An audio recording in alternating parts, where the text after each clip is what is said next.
Hello, everybody. Good morning, good afternoon, and good evening to you. Welcome back. We're going to be reading the last 3 laws in 12 Laws of Karma, written by Manhardeep Singh. And I think I will also add on, there is a bit of a closing to this book, so I will also just add that on rather than putting it separately in making its own video, because it may take me 1 or 2 minutes to read. So laws 10, 11, and 12, we have the law of change, the law of patience and reward, and the law of significance and inspiration. So law 10, the law of change. History repeats itself until we learn from it and change our path. Under this law, history will repeat itself until you learn the lesson and take steps to do something else to prevent this cycle. Change gives you a new way to create a new future and a better version of yourself, free from the patterns of the past. If you experience the same situation repeatedly, for example, you may be involved with the same unwanted partner. This is the law of change in action. This is a way for the universe to nudge you to learn a lesson. The pattern will repeat if you do not learn from experience and do something else to become a better version and stop this vicious cycle or circle. The problem is that many people think too much and do not feel well enough. To change the pattern and the problem, we must be able to connect thoughts and feelings and then adjust and make changes accordingly. Meanwhile, if everything around you changes suddenly and dramatically, take it as a sign that you have made significant progress in your recent development. The definition of madness is to do the same thing over and over again and expect results. This statement fits the meaning of the 10th karmic law pretty well. It says, the past repeats itself until you learn from it and take a new direction. If you are not happy with your past, you need to learn from it to find a new way. Only then can you create a better future for yourself. Without the changes, nothing will change. Change gives you a fresh path so that you can create a new future. And with that, you create a better version of yourself. Free yourself from the patterns of your past. Learn to change your actions. And with that being said, this is something that a lot of light was shed on in the book that we just finished. If you followed along with me on that one, the Christ Letters, he talks about being born in a specific area of the world for a very specific reason, just as Muhammad was born in a very specific area for the same reason. And a lot of those reasons had to do with basically ancestral karma. They had not learned from their mistakes in the practices that they followed and in the rituals that they held so dear and termed as part of their religious beliefs. So when he came to those areas and when Muhammad came to the area that he was born into, it was no accident.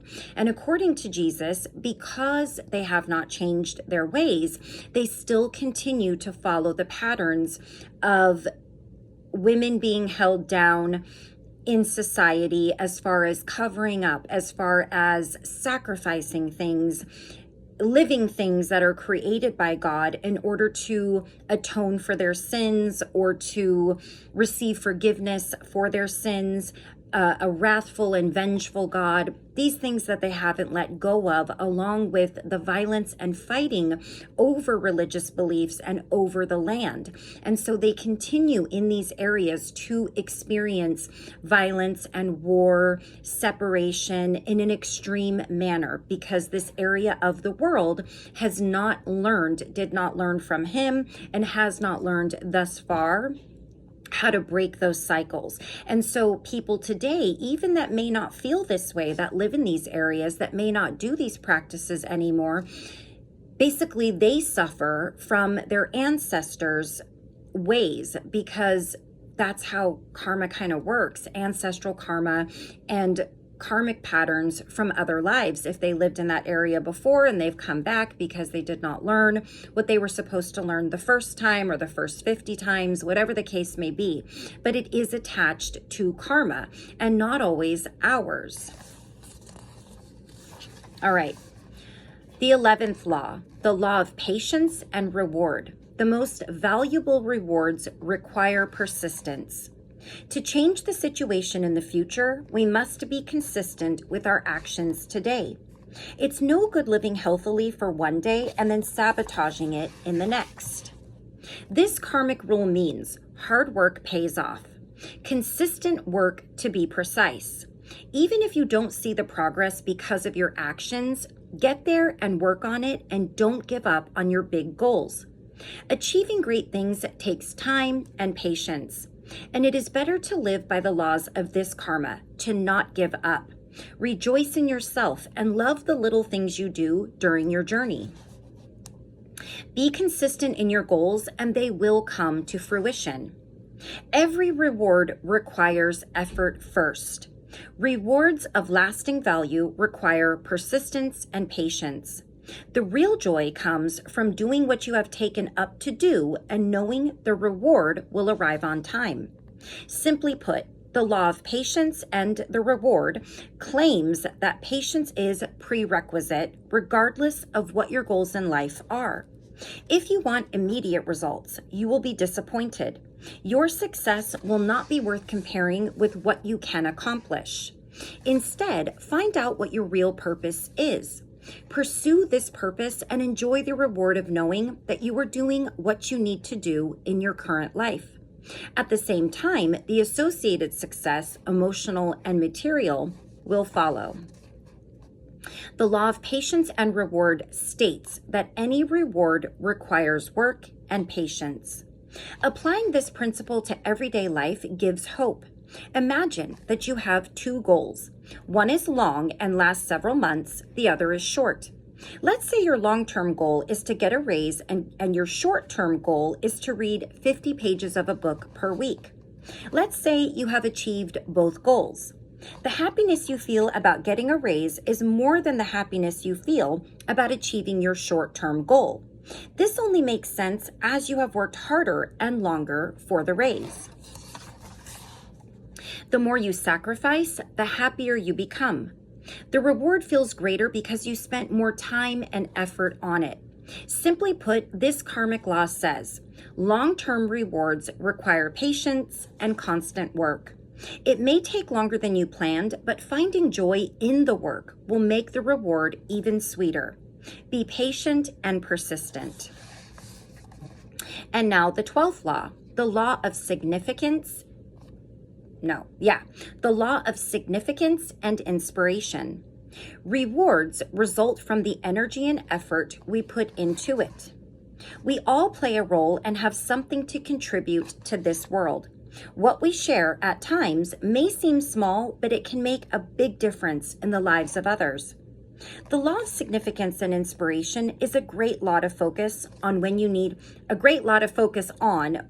motivation, or when you feel that you have no purpose or you do not matter. According to this law, your every contribution will affect the world. You were born with a gift, a mission, and a purpose that only you can bring to the world with your uniqueness. Sharing your skills and gifts is really what you are here for. We all have value to give. Our special gift is meant to be shared with the world and make a positive impact. So it does not matter how small and unusual our part in the world can be. It is important. But remember, to get something back, you need to put something in. A person gets back what he puts into it. The true value of something directly results from the energy and intent invested in it. Each individual contribution is also a part of the whole. A small part also affects everyone. Therefore, giving in loving contributions gives life and inspiration to the whole. For example, whenever you make a creative, loving contribution to the world around you, your actions encourage a similar positive behavior in others, and that brings more positivity into your life. You may not always feel important, but you are always important.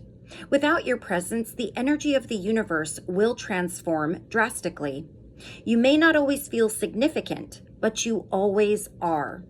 The 12th law of karma is like the law of patience and reward. It states you get what you deserve. This law means that the key to success lies in the energy and love you put into something. The reward results from the energy and love you have invested in something.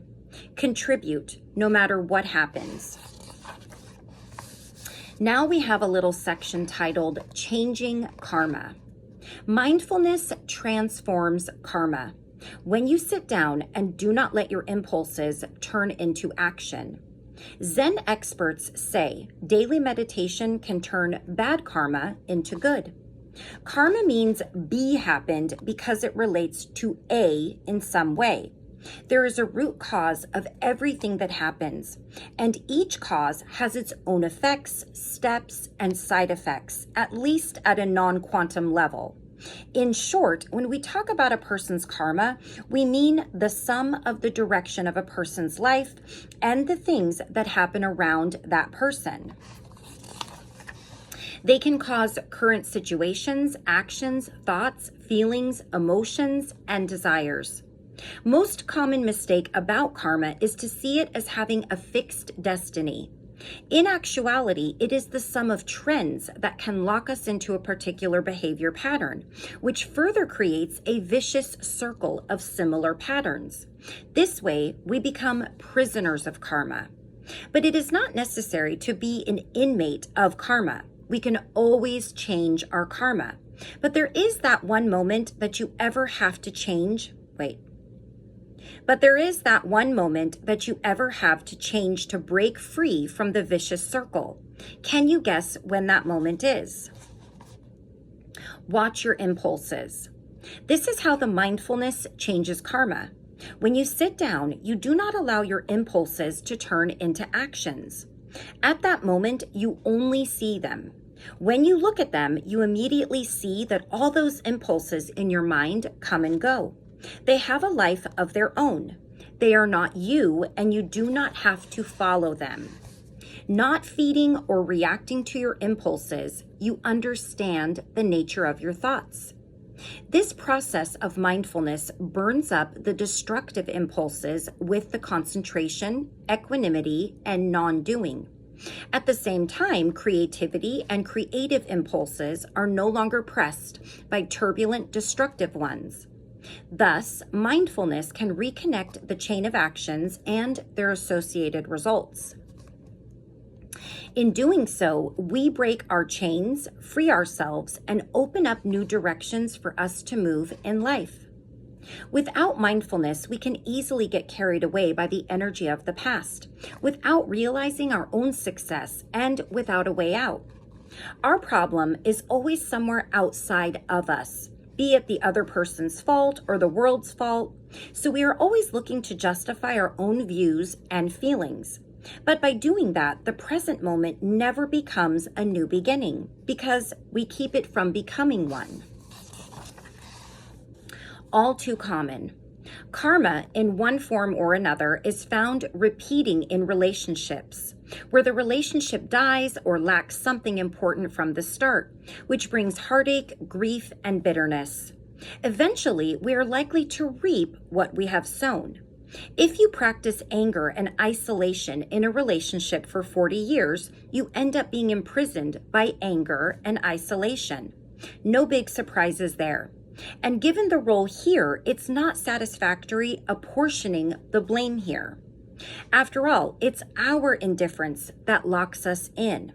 We have become better at being out of touch with all of our possibilities and have more and more stuck with our over the lifetime cultivated habits of not seeing, but only reacting and blaming.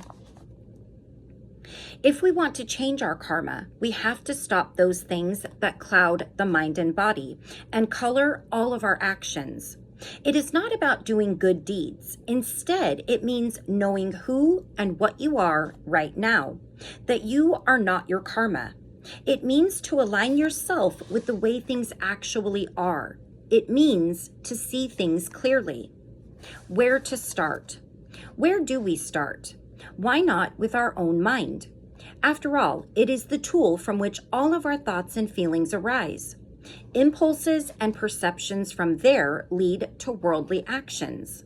When we stop outward activity and practice being still in the space, in the moment, we are deciding to break free from the flow of old karma and create a new, healthier karma. It is the foundation of change, the transformation of the life we live. The very act of stopping, of nurturing the moments of non-doing, of just watching, helps in putting us to an entirely different footing. How, you may ask? Because only by being in the moment we can get a greater understanding, clarity, and kindness that is less fearful or hurtful and more honorable. Only what happens now happens later. If we don't have the mindfulness or the equanimity or the compassion now, how likely is it that it will magically appear later when we are under stress or duress? So now we have just a little conclusion. The 12 laws of karma can serve as guidelines or a roadmap to follow in daily life. These laws can help you understand how karma actually works and how your thoughts and actions can affect you and the world around you. Using karma as a set of instructions in your life can make you be more mindful of your thoughts and actions before you make a decision. Therefore, karma is a lifestyle that fosters positive thinking and action. Karma is not meant to be a punishment. It is present for the sake of education. How else is someone to learn how to be a good person if they are never taught that harmful action is wrong? A person only suffers if they have created the conditions for suffering. Karma is not about doing good or doing bad. You may hold spiritual beliefs and you may not, but understanding the laws of karma helps us to see the relationship between actions and consequences. There is a great freedom found in understanding how your actions work to change your life and the world around you. Apply these laws to find a more fulfilled, productive, and impactful life. All right. And then he just lists the 12 laws of karma. So number 1, the law of cause and effect. Your actions and thoughts have consequences. Number 2, the law of creation. You can only change your life by taking action. 3, the law of humility. You have to accept things in order to change them. 4, the law of growth. You need to change yourself before you can change your environment. 5, the law of responsibility. Take responsibility for the things that you have created, good or bad. 6, the law of connection. Past, present, and future are connected closely. 7, the law of focus. Focus completely on the task at hand in order to accomplish it in the best way possible. 8, the law of giving and hospitality. Your behavior should match your thoughts and actions. 9, the law of here and now. You can't be present when you look back. 10, the law of change. The past repeats itself until you learn from it and take a new direction. 11, the law of patience and reward. Long-term rewards require patience and constant work. And 12, the law of significance and inspiration. The reward results from the energy and love you have invested in something.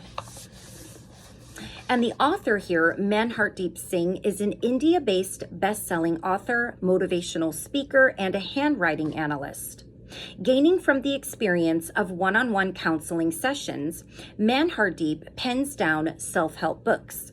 His writings are focused on the topics of handwriting analysis and bringing the best out of our life. Manhardeep Singh has a master's degree in business administration. He regularly writes articles in his blog, www.manhardeep.com.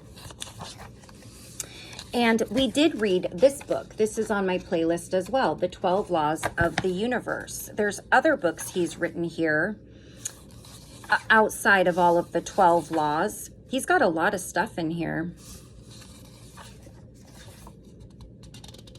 And they all have a QR code if you want to check them out. And let's see what else we have here. We have this one. Can't really see the title on that top one there. This one. witty one-liners, hilarious one-liners, sarcastic one-liners. So he has a whole I see one-liners theme going. And then that one. Oh, wow, he has more. Okay. That one. And that one. That's called the 99 for Self series. This is the Handwriting Expert series. I wish he had all of his 12 laws in here. This is the Dating Essentials series, these 3 books right here. And then his one-liner series.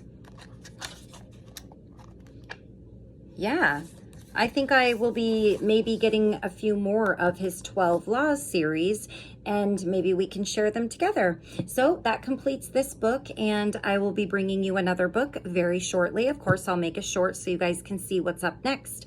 Thank you all so very much for joining me. I love you all very much, and until I see you again, take care of those around you, take care of yourself, and I will see you for our next book shortly, in a few days. Take care until then. Bye-bye.